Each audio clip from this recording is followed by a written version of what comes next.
하나님의 현장에서라는 제목으로 오늘 말씀을 함께 나누겠습니다. 오늘 본문은 이야기입니다. 모두가 숨을 죽인 채 현장에 있습니다. 가늠한 현장에서 한 여인이 잡혀와 사람들 앞에 세워졌습니다. 그리고 예수님 앞에 세워졌습니다. 바리새인들이 이 여인을 향해 이렇게 말합니다. 이 여자가 가늠하다가 현장에서 잡혔습니다. 모세의 율법에는 이런 여자를 돌로 치라고 되어 있습니다. 당신은 어떻게 하시겠습니까? 이 질문을 묻는 의도는 따로 있습니다. 그들은 정의가 궁금해서 묻는 것이 아닙니다. 예수님을 죽이기 위해서 묻는 것입니다. 그가 말하는 사랑, 그가 지금까지 가르쳤던 것들, 그렇다면 그는 율법을 위배할 것인가? 그가 지금까지 가르쳤던 사랑을 주장할 것인가? 중요한 사실은 하나 더 있습니다. 가늠하다 현장에서 잡아왔는데 여자는 있고 남자는 없습니다. 바리새인들은 사람들 앞에 예수 앞에 정의를 묻는 척했지만 그들이 말하는 정의는 선별적 정의입니다. 그들은 남자를 풀어주었습니다. 그리고 여자만 데려왔습니다. 그리고 여자에게 정죄를 씌워 질문하고 있습니다. 사단은 늘 이런 식입니다. 죄를 미워하는 것처럼 보이지만 실상은 사람 죽이기 위해서 그들이 용서하면, 사단이 용서하면 용서가 되는 것이고 또 사단이 죽이려 들면 죄가 되는 것입니다. 사단에겐 진짜 정의가 없습니다. 오늘 본문에서 몇 가지 교훈을 살펴보고자 합니다. 첫 번째입니다. 예수님의 침묵과 땅에 쓰신 글입니다. 본문에서 예수님은 바리새인의 질문에 대답하지 않으셨습니다. 그냥 몸을 굽혀 땅에 글을 쓰셨습니다. 손가락으로 썼는지 돌로 썼는지 예수님은 몸을 굽혀 땅에 글을 쓰셨습니다.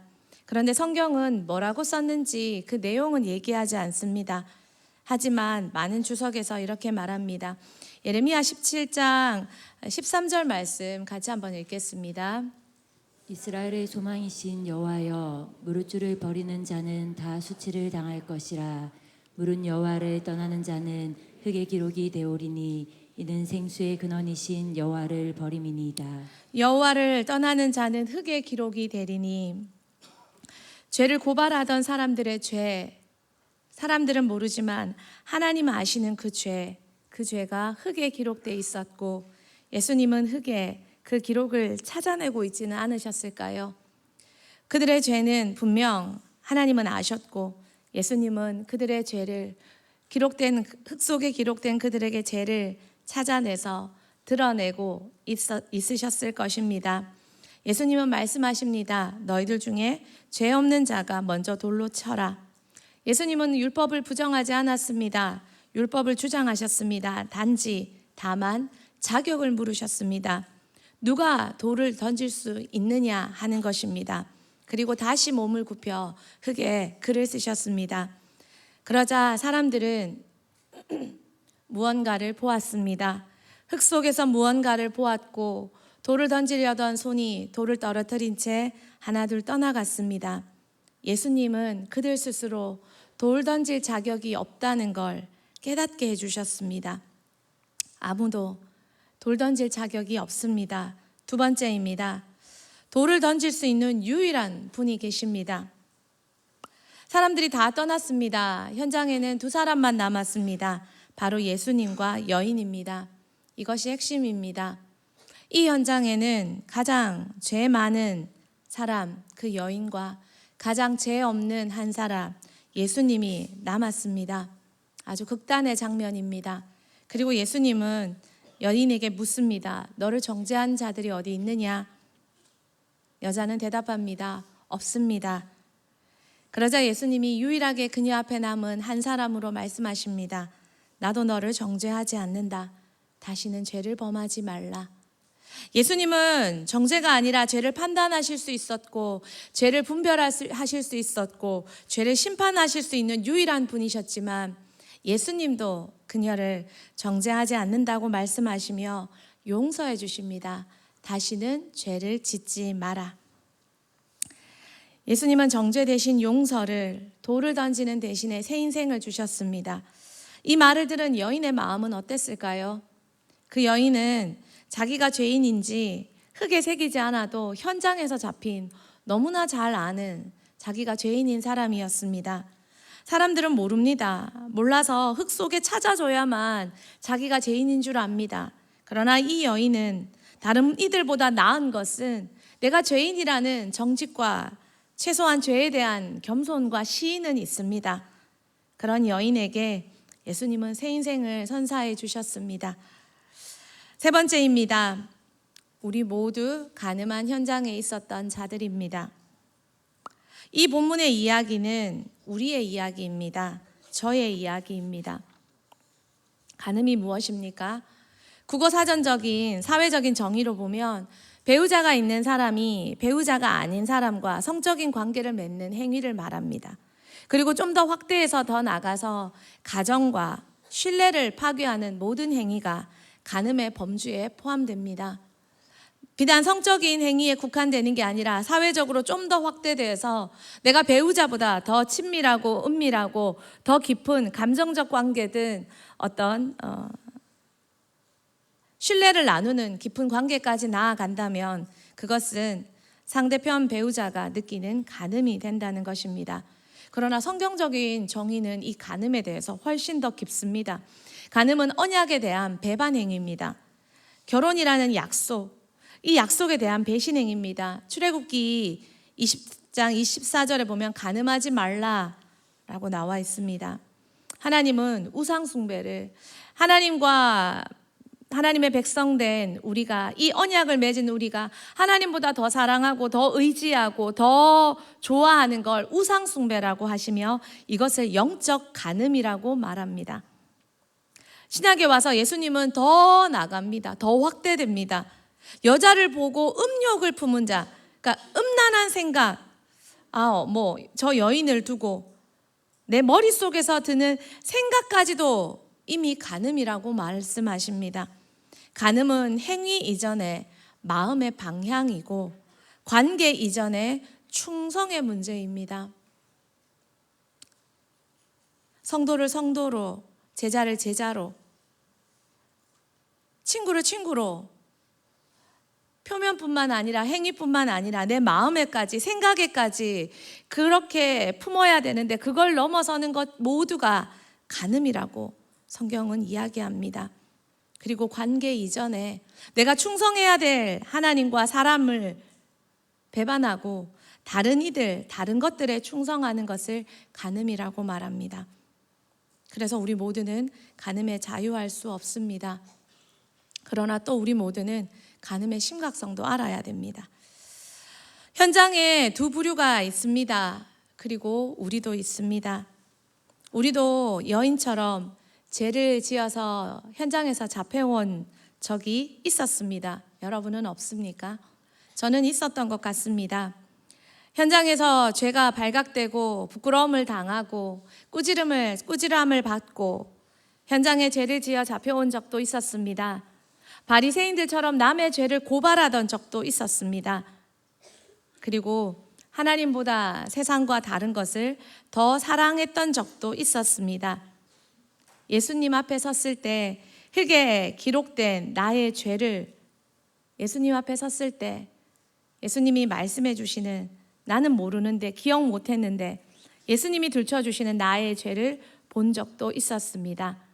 그 모든 사건 앞에 예수님은 돌 대신 저에게 용서를 해주셨습니다. 여러분도 마찬가지일 것 같습니다.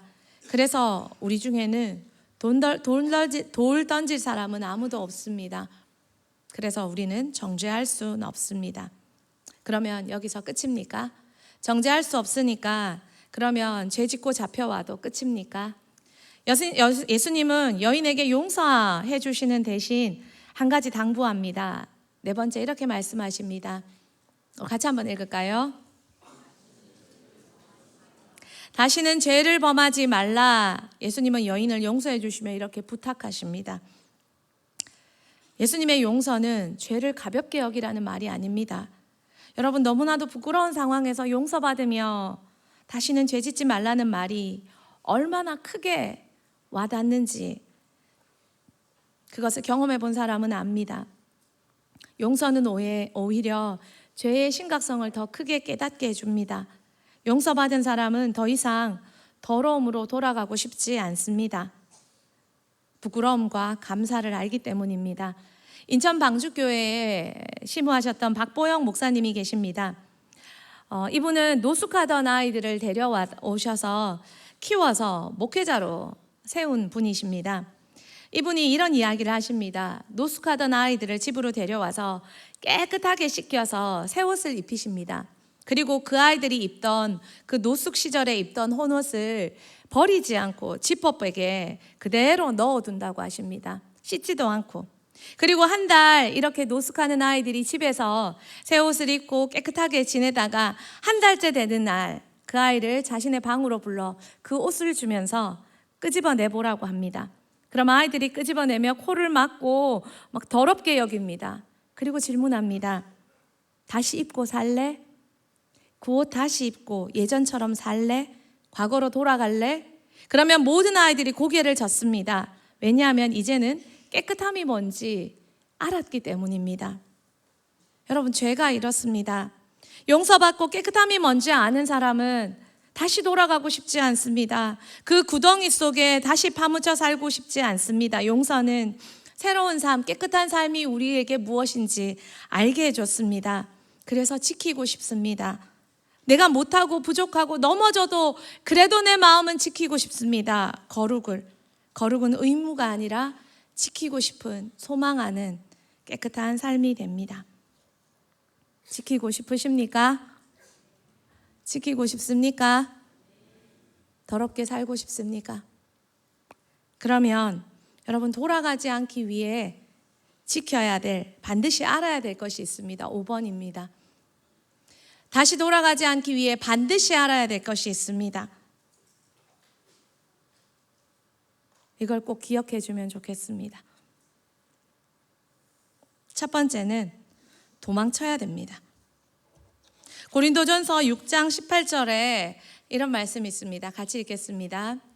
음행을 피하라. 사람이 범하는 죄마다 몸 밖에 있거니와 음행하는 자는 자기 몸에 죄를 범하느니라. 음행을, 성적인 죄를, 모든 성적인 관계부터 포함해서 성적인 모든 행위, 안 만졌는데요, 뽀뽀 안 했는데요, 어떤 스킨십 안 했는데요 라고 하기 이전에 사귀는 관계, 사귀는 모션, 사귀는 썸 타는 이 모든 것들을 다 포함해서 다 음행 안에, 성적인 죄 안에 포함되어서 이전에 우리가 그렇게 살아도 용서받고 새롭게 살기로 결단해서 그 결단 안으로 들어왔다면 농담이라도 누구누구 사귄대, 사귀고 싶어, 누구누구 꼬시고 싶어 라는 말을 하면 돼요, 안 돼요? 대답 크게 하세요. 돼요, 안 돼요? 죄는 그 모양이라도 흉내내지 말라고 성경에 되어 있어요. 내가 그것을 하지 않기로 약속하고 결단했다면 음행은 모든 면에서 농담이라도 우리는 그것에 입에 담을 수 없어요. 여러분이 친구끼리 누구누구 사겨라 박수치며 장난하는 것이 옳아요, 틀려요? 옳아요, 틀려요? 몰랐습니까? 여러분, 음란은 싸우는 죄가 아니라 피하는 죄입니다. 농담이라도 우리는 그 속에 우리를 서로를 함께 넣어서는 안 됩니다. 피해야 됩니다. 그런 농담 하지 말고, 그런 관계 세팅하지 말고, 그런 자리 가지 말고 피해야 됩니다. 피하는 자만이 이길 수 있고 피하는 자만이 승리할 수 있습니다. 알아들었으면 끝. 더 도망하는 자. 도망하는 자들이, 정말 깨끗하게 살고 싶어서 도망하는 자들이 미디어로 다시 죄를 지을까요? 나는 현실에서 연애를 못하니까 그러면 미디어 속에서라도 연애해야지. 무슨 연애? 그렇게 생각해도 될까요? 내가 현실에서는 불륜하면 안 되니까 영화나 드라마는 그런 불륜 소재를 찾아서 성경이 싫어하는 것을 보면 될까요? 죄는 모든 면에 도망쳐야 됩니다. 그런 생각이 들었습니다. 그런 조짐이 보인다. 그 사람의 미디어는 깨끗했을까? 사람의 속에 담긴 것이 겉으로 드러난다 했습니다. 정말 모든 면에 다 피하고 있었을까? 생각해 봅니다. 두 번째는 우리가 지키기 위해서는 같이 한번 읽어봅시다. 시작. 성전이 무너진다는 사실을 알아야 합니다. 고린도전서 6장 19절에 너희 몸은 성령의 전이다 라고 되어 있습니다. 음란은 하나님이 거하시는 집, 우리 몸을 더럽히는 죄입니다. 집이 더러우면 어둠이 찾아옵니다. 집이 깨끗하면 성령이 찾아오십니다. 집을 더럽게 만들면 더 이상 성령은 거할 수 없습니다. 죄를 농담 삼아 재미 삼아 반복하는 사람은 어둠을 불러들이는 사람입니다. 여러분, 음란의 죄 앞에 여러분의 성전이 무너진다는 사실을 알아야 합니다. 세 번째는 이것입니다. 죄는 반드시 확대됩니다. 확장됩니다. 사무엘하 11장에 다윗은 밧세바에 죄를 짓습니다. 그런데 여기에서 멈춥니까? 아니요. 음욕에서 시작합니다. 그 다음 뭐가 됩니까? 간음이 됩니다. 그 다음 거짓말이 됩니다. 그 다음 살인이 됩니다. 그 다음 가정이 붕괴되고 나라가 붕괴됩니다. 아버지가 아들이 아버지를 반역을 일으킵니다. 나라가 붕괴되고 결국 나라는 남북으로 갈리게 됩니다. 음욕으로 시작한 죄는 나라의 붕괴까지, 가정의 붕괴까지 만들어줍니다. 여러분의 음란의 죄가 여러분이 이후 꾸밀 가정의 붕괴의 틈이 된다는 걸 기억해야 됩니다. 다윗은 음욕의 죄 때문에 자신의 국가까지 파괴시켰습니다. 또 있습니다. 죄는 한 사람의 죄로 끝나지 않습니다. 나뿐 아니라 다른 이들을 오염시킵니다. 죄는 전염병처럼 퍼져나갑니다. 그러기에 죄를 지은 사람이 있다면, 죄를 가까이 하는 사람이 있다면 여러분은 그 사람도 피해야 됩니다. 그리고 그 사람의 죄가 드러나도록 알려주어야 합니다. 나는 죄 짓지 않아도 그 사람과 그 죄에 대해 끊임없이 대화할 때 나도 곧 그 죄에 합류하는 인생이 됩니다. 진짜 사랑한다면 전염병에서 건져주는 것이지 함께 전염되는 게 아닙니다. 네 번째, 같이 한번 읽어보겠습니다. 시작. 음란의 무서운 결과를 기억해야 합니다. 잠언 5장 9절에서 14절 말씀, 현대인의 번역입니다. 우리 친구들 쓰는 거 잠깐 스탑하고 한번 읽어볼까요? 같이 한번 읽어봅시다. 시작. 그렇지 않으면 한때 내가 누리던 영예를 다른 사람에게 빼앗기게 되고 너는 난폭한 자들의 손에 죽임을 당할 것이며 낯선 사람들이 내 재물로 배를 채우고 내 수고한 것이 다른 사람의 집으로 갈 것이다. 그럴 경우 결국 내 육체는 병들어 못 쓰게 되고 너는 이렇게 탄식하게 될 것이다. 내가 왜 훈계를 싫어하며 어째서 내 마음이 꾸지람을 가볍게 여겼는가. 내가 내 스승의 말을 듣지 않았고 나를 가르치는 사람에게 귀를 기울이지 않았더니 이제 많은 사람들 앞에서 수치를 당하게 되었구나. 음란은 모든 걸 다 빼앗깁니다. 명예, 다른 사람의 손에 죽임을 당하고 재물, 나의 모든 육체의 병, 모든 걸 다 잃게 만드는 게 음란입니다. 그리고 나뿐만 아니라 공동체까지. 참 슬픈 얘기지만 1907 어게인 1907이라는 다음 세대 부흥 청소년 운동이 있었습니다. 결론만 말하면 이 운동을 일으켰던 대표는 여고생과 좋지 않은 소문으로 결국 이 운동 자체가 막을 내리게 만들었습니다. 청소년 대상의 성추문과 지도자의 이중성과 내부 고발로 이 모든 운동이 전면 붕괴되었습니다. 결과로는 참여했던 많은 교회와 많은 청소년들에게 깊은 상처를 남겼습니다. 거룩을 외치던 자가 가장 더러웠다 라는 냉소와 함께 대한민국에 다시 한번 부흥을 일으키자는 그 운동은 더 이상 소리낼 수 없는 소리가 되어버렸습니다. 3.1교회 전병훈 목사님은 정말 많은 청년들에게 희망과 복음을 안겨주었습니다. 그는 수많은 청년들에게 영향력이 되었고 말씀의 사람으로 불렸습니다. 그를 통해 많은 청년들이 말씀을 배웠습니다. 그러나 반복적인 성추행과 권력 구조 속의 은폐와 피해자에 대한 침묵 강요는 결국 교회의 사역만 중단됐을 뿐 아니라 교회가 분열되게 만들었고 많은 청년들에게 복음과 교회에 대한 냉소를 갖게 했습니다. 20여 년이 지났지만 돌아보면 그때 그 이후로 대한민국의 청년 사역은 기세가 꺾인 모양입니다. 대대적인 부흥이 나타나지 않습니다. 한 사람의 음란이 수천 명의 신앙을 오염시켜 버렸습니다. 여러분, 마지막입니다. 거룩을 지켜야 할 책임이 우리에게 있습니다. 가정을 지켜야 합니다. 정죄와 징계는 다릅니다. 정죄는 할 수 없지만 징계는 해야 합니다. 가정에서. 부모가 징계하지 않으면 징계할 수 없습니다. 저는 제 의욕에 넘쳐서 부모 같은 징계를 참 많이도 했습니다. 그리고 부모가 아닌 목회자라 하더라도 부모가 부모 역할을 하지 않는 순간에 부모 역할을 했을 때 내 손에는 매가 들려 있었고 나는 최선을 다해 분노해 주었지만 결과는 모두가 다 아픔이었습니다. 부모가 징계해야 합니다.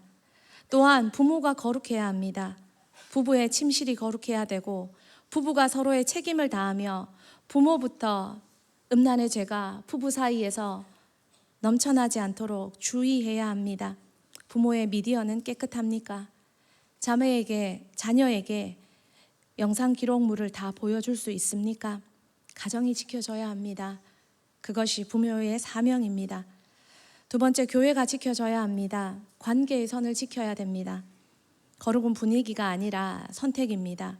영혼 사역이라는 이름으로 관계의 선이 무너지면 안 됩니다. 교회가 맡긴 영혼이 아니면 아무리 친해도 만나지 말고 거리를 둬야 됩니다. 교회에 대한 책임을 다해야 합니다. 교육자분들 장가가기 전까지 절대 자매 운행하지 않았습니다. 1대1로 운행하면 어떤 소문이, 어떤 일이 일어날지 아무도 자신할 수 없습니다. 3명씩 태워가거나 차라리 여자들이 했을지언정 위험할지언정 더 위험한 성적인 상황 앞에는 놓이지 않으려고 정말 최선을 다했습니다. 교회를 지켜야 합니다. 정말 교회를 지켜야 합니다. 목장에서도 남자는 목자가, 여자는 목녀가 철저하게 선을 지켜야 됩니다. 그리고 아무리 나이 차이가 많은 선후배라도 철저히 선을 지켜야 합니다. 그 누구에게도 오해 살 행동을 하면 안 됩니다. 세 번째로 다음 세대를 지켜야 합니다. 아기들을 안아주기 전에 손을 씻는 것이 예의입니다. 아기들은 면역력이 약하기 때문입니다. 다음 세대를 만지는 사역자들의 손은 깨끗해야 합니다. 두렵고 떨림이 하나님 앞에 있어야 됩니다. 다음 세대 사역자들의 미디어는 깨끗하십니까? 여러분은 그 미디어를, 기록을 부모와 자녀들과 학생들 앞에 내어놓을 자신이 있습니까? 하나님은 거룩을 가볍게 여긴 자들을 절대 가볍게 여기지 않습니다. 두렵고 떨림이 다음 세대 사역하는 자들에게 있어야 합니다. 더 이상 한국 교회와 다음 세대에게 상처를 주는 일이 없었으면 좋겠습니다. 그럴 거면 그냥 조용히 내가 물러나는 게 교회와 하나님께 덕이 되는 거라고 저는 감히 생각합니다. 마지막 7번째입니다. 회복이 있습니다. 다윗은 용서받았습니다. 그러나 삶의 흔적이 남아 있습니다. 은혜는 값싼 면죄부가 아니라 평생 기억해야 될 은총입니다. 다윗은 노년에 아비삭을 품지 않았습니다. 다윗에게 은총은 하나님에 대한 충성으로 이어졌습니다. 다시 손을 잡아야 됩니다. 아버지, 정신 차리십시오. 가정을 지키고 교회를 지키기 위해 거룩한 손을 들고 기도하며 아버지의 징계가 자녀를 향할 때 그 자녀를 죄에서 건져올 수 있다는 걸 기억해야 합니다. 엄마의 매가 다르고 아버지의 매가 다르다는 걸 아버지들이 아셔야 합니다. 사단이 자식을 때리기 전에 우리의 손이 저들을 때릴 때 중독과 죄에서 건져올 수 있습니다. 어머니, 정신 차리십시오. 기준을 세우고 눈물로 회개하며 기도의 문을 어머니가 먼저 열어주셔야 됩니다. 속상하다고 한탄만 하지 말고 본당에 와서 한탄하시는 것이 길을 여는 방법입니다. 포기하시겠습니까? 자녀들, 정신 차리십시오. 친구를 지켜주는 것이 죄를 은폐해 주는 게 아닙니다. 때로는 죄 지은 친구는 멀리할 줄도 알아야 합니다. 마음과 기도는 늘 가까이 하되 관계는 멀리할 줄도 알아야 됩니다. 그리고 여러분은 고발자가 되어야 됩니다. 그것이 친구를 지키는 일입니다. 간음의 현장에 서 있었던 우리들입니다.